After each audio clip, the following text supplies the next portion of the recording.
El objetivo de este curso, bueno, yo creo que de este curso y de todos los que doy, en principio es para mí enseñarles lo que yo sé, básicamente.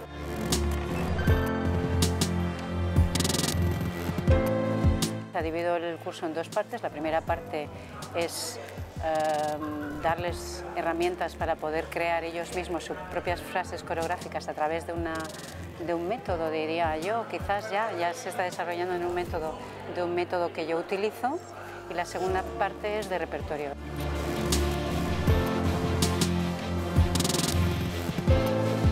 Lo más importante para mí es trabajar mucho, y cuando digo mucho, trabajar muy seriamente, ser muy curioso, salir fuera, observar lo que hay por los sitios, aprender, ser esponja.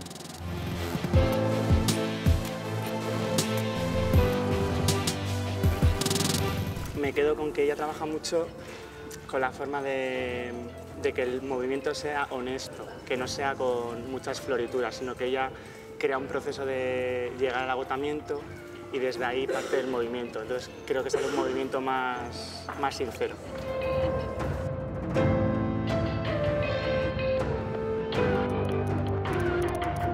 Pues lo que me llevo de este curso es la capacidad de sentir a mi cuerpo, cada parte, desde los dedos de mis pies hasta los ojos, la cabeza. Cada parte del cuerpo tiene energía y emociones, y los movimientos parten de entre de ti y no afuera.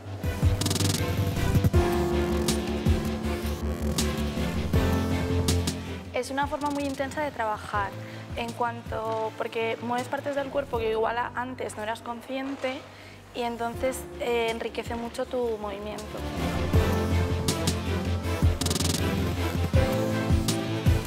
Bueno, pues lo primero ha sido un placer trabajar con Irache, pues por ver ella el movimiento que tiene, las líneas que tiene, que es una pasada, y luego, bueno, pues la forma en la que ella pisa, en la forma en la que pone los pies en el suelo, ¿no?, que es súper importante.